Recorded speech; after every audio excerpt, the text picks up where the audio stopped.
नमस्कार साथियों। Good morning, friends. His Excellency Abdulla Shahid जी, His Excellency Mr. Abdullah आपको Shahid. अध्यक्ष पद संभालने की First of all, I would like to हार्दिक बधाई। warmly congratulate you on आपका अध्यक्ष assuming बनना the office of President of the सभी UNGA. विकासशील देशों Your becoming president और is a विशेषकर matter of pride for all developing small countries island developing and states के in लिए particular for small island गौरव की developing बात है। states. अध्यक्ष महोदय, Mr. President, गत 1.5 वर्ष से for the last 1.5 years, पूरा विश्व the world 100 साल has में been आई सबसे grappling with बड़ी the worst pandemic महामारी का it has सामना seen कर in रहा 100 years. ऐसी भयंकर महामारी में I pay tribute जीवन to गंवाने all वाले those who have lost their lives सभी लोगों in को the deadly corona मैं pandemic, श्रद्धांजलि देता हूं और and परिवारों I के साथ express my condolences संवेदनाएं व्यक्त to करता their हूं। families. अध्यक्ष महोदय, Mr. President, मैं उस देश का I प्रतिनिधित्व कर रहा represent हूं a country जिसे that mother of is democracy proud का to be गौरव known हासिल। as the mother of democracy. लोकतंत्र की हमारी We हजारों have had वर्षों की a महान great परंपरा रही। tradition of democracy that goes back thousands of इस years. 15 अगस्त को On 15th of भारत ने August this year, अपनी आजादी के India entered 75वें the साल में प्रवेश 75th किया। year of its independence. हमारी विविधता Our diversity हमारे सशक्त is लोकतंत्र की the पहचान है। identity of our strong एक ऐसा democracy. देश It is a country जिसमें that has दर्जनों भाषाएं dozens हैं, of languages, सैकड़ों बोलियां हैं, hundreds of dialects, अलग अलग रहन सहन different खान पान। lifestyles and cuisines. ये vibrant This is democracy the का best बेहतरीन example of a उदाहरण है। vibrant democracy. ये भारत के लोकतंत्र की ताकत है। The strength of our एक democracy छोटा बच्चा is demonstrated जो by the कभी fact that a little एक boy रेलवे स्टेशन who के at T one stall time पर used to help अपने his पिता father की मदद at करता his था, tea stall at the railway आज station is today चौथी बार addressing the भारत के United प्रधानमंत्री के Nations तौर पर General Assembly for the fourth time UNGA को as संबोधित Prime कर रहा Minister है। of India.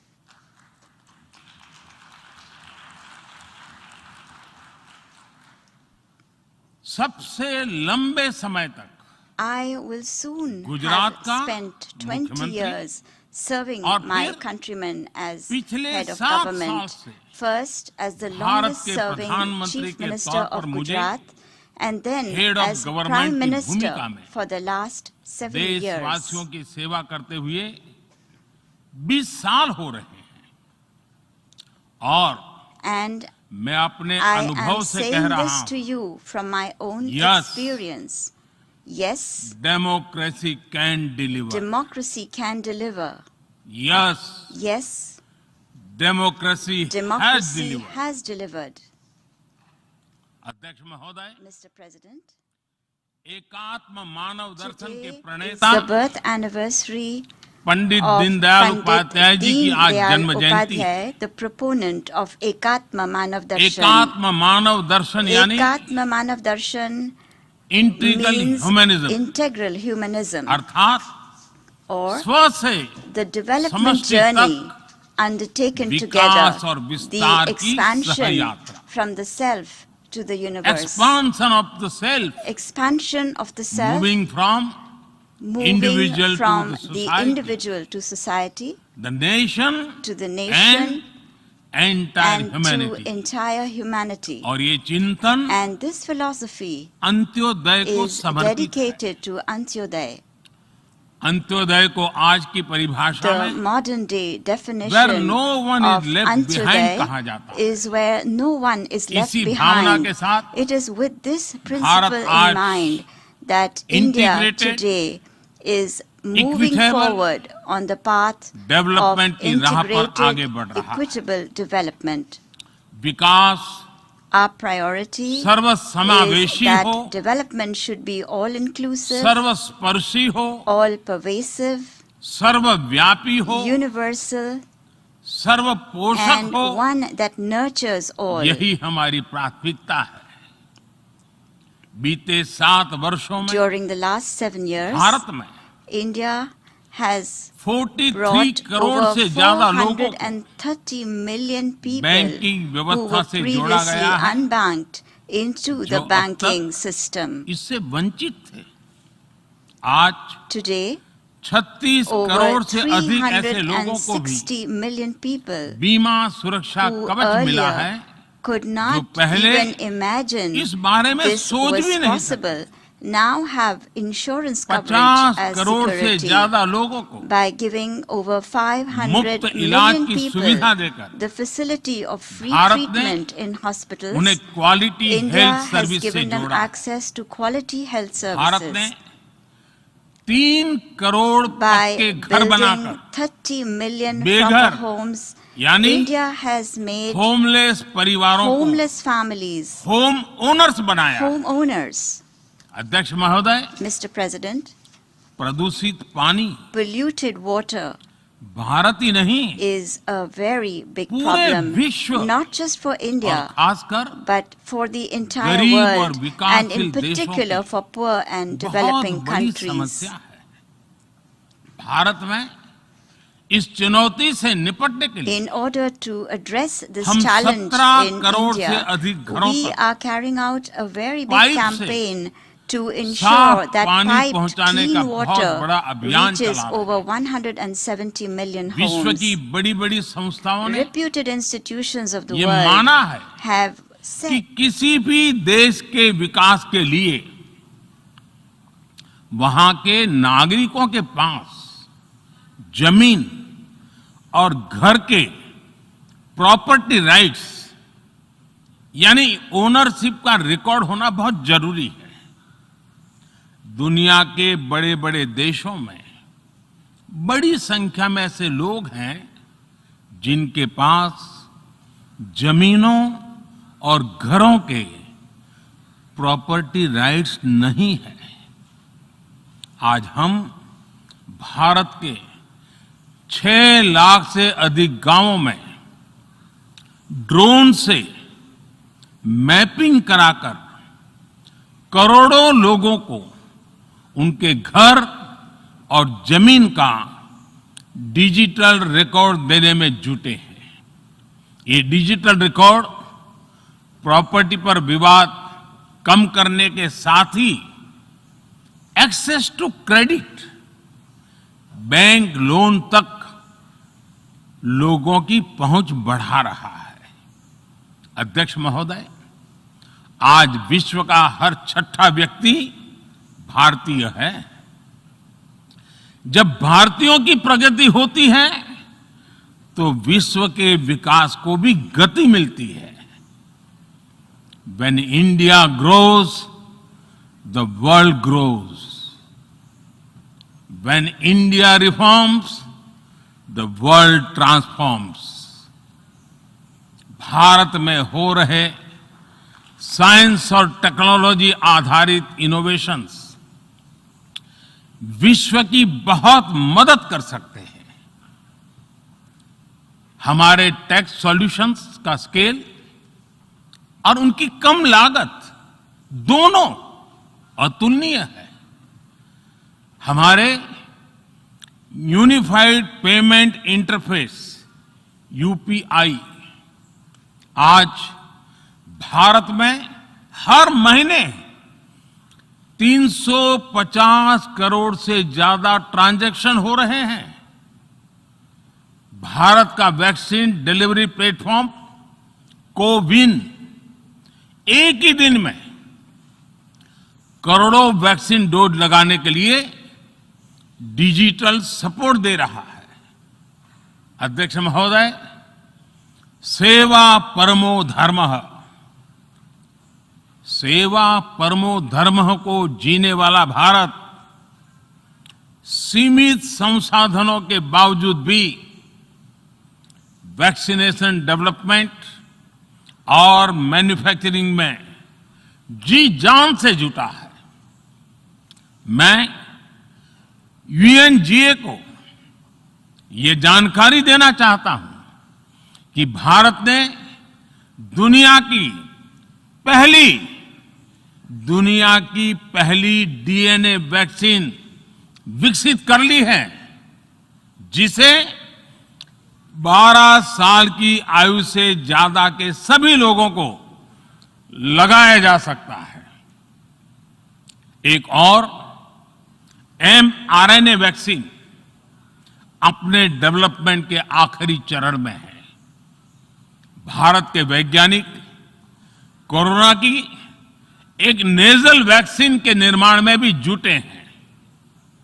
मानवता के प्रति अपने दायित्व को समझते हुए भारत ने एक बार फिर दुनिया के जरूरतमंदों को वैक्सीन देनी शुरू कर दी है।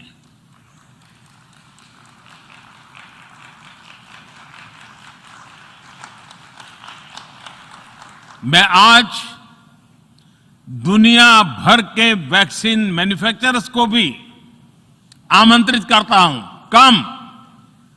कम मेक वैक्सीन इन इंडिया। अध्यक्ष महोदय, आज हम सब जानते हैं कि मानव जीवन में टेक्नोलॉजी का कितना महत्व है, लेकिन बदलते हुए विश्व में टेक्नोलॉजी विथ डेमोक्रेटिक वैल्यूज, ये सुनिश्चित करना भी आवश्यक है। भारतीय मूल के डॉक्टर्स, इनोवेटर्स, इंजीनियर्स, मैनेजर्स किसी भी देश में रहें, हमारे लोकतांत्रिक मूल्य उन्हें मानवता की सेवा में जुटे रहने की प्रेरणा देते रहते हैं। और ये हमने इस कोरोना काल में भी देखा है। अध्यक्ष महोदय, कोरोना महामारी ने विश्व को यह भी सबक दिया है कि वैश्विक अर्थव्यवस्था को अब और अधिक डाइवर्सिफाई किया जाए। इसके लिए ग्लोबल वैल्यू चेन्स का विस्तार आवश्यक है। हमारा आत्मनिर्भर भारत अभियान इसी भावना से प्रेरित है। ग्लोबल इंडस्ट्रियल डाइवर्सिफिकेशन के लिए भारत विश्व का एक लोकतांत्रिक और भरोसेमंद पार्टनर बन रहा है। और इस अभियान में भारत ने इकोनॉमी और इकोलॉजी दोनों में बेहतर संतुलन स्थापित किया है। बड़े और विकसित देशों की तुलना में क्लाइमेट एक्शन को लेकर भारत के प्रयासों को देखकर आप सभी को निश्चित ही गर्व होगा। आज भारत बहुत तेजी के साथ 450 गीगावाट रिन्यूएबल एनर्जी के लक्ष्य की तरफ बढ़ रहा है। हम भारत को दुनिया का सबसे बड़ा ग्रीन हाइड्रोजन हब बनाने के अभियान में भी जुट गए हैं। अध्यक्ष महोदय, हमें अपनी आने वाली पीढ़ियों को जवाब देना है कि जब फैसले लेने का समय था, तब जिन पर विश्व को दिशा देने का दायित्व था, वो क्या कर रहे थे। आज विश्व के सामने रिग्रेसिव थिंकिंग और एक्सट्रीमिज्म का खतरा बढ़ता जा रहा है। इन परिस्थितियों में पूरे विश्व को साइंस बेस्ड रैशनल और प्रोग्रेसिव थिंकिंग को विकास का आधार बनाना ही होगा। साइंस बेस्ड अप्रोच को मजबूत करने के लिए भारत एक्सपीरियंस बेस्ड लर्निंग को बढ़ावा दे रहा है। हमारे यहां स्कूलों में हजारों अटल टिंकरिंग लैब खोली गई है, इंक्यूबेटर्स बने हैं और एक मजबूत स्टार्टअप इकोसिस्टम विकसित हुआ है। अपनी आजादी के 75 वर्ष के उपलक्ष्य में जब हम आजादी का अमृत महोत्सव मना रहे हैं, भारत 75 ऐसे सैटेलाइट्स को अंतरिक्ष में भेजने वाला है जो भारतीय विद्यार्थी स्कूल कॉलेजों में बना रहे हैं। अध्यक्ष जी, दूसरी ओर रिग्रेसिव थिंकिंग के साथ जो देश आतंकवाद का पॉलिटिकल टूल के रूप में इस्तेमाल कर रहे हैं, उन्हें ये समझना होगा कि आतंकवाद उनके लिए भी उतना ही बड़ा खतरा है। ये सुनिश्चित किया जाना बहुत जरूरी है कि अफगानिस्तान की धरती का इस्तेमाल आतंकवाद फैलाने और आतंकी हमलों के लिए न हो। हमें इस बात के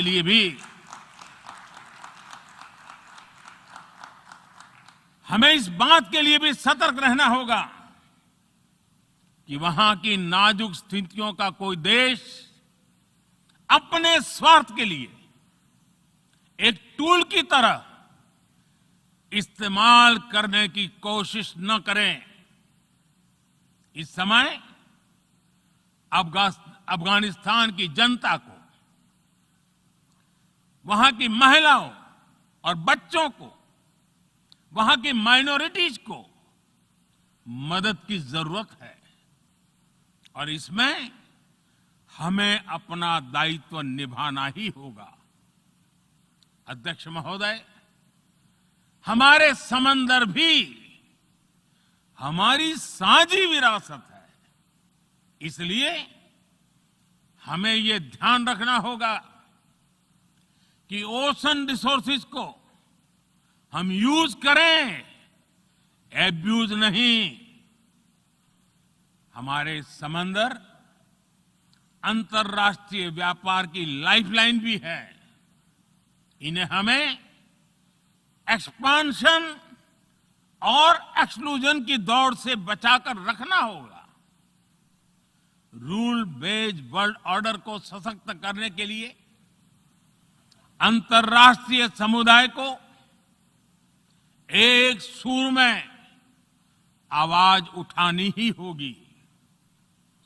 सुरक्षा परिषद में भारत की प्रेसिडेंसी के दौरान बनी विस्तृत सहमति विश्व को मैरीटाइम सिक्योरिटी के विषय में आगे बढ़ने का मार्ग दिखाती है।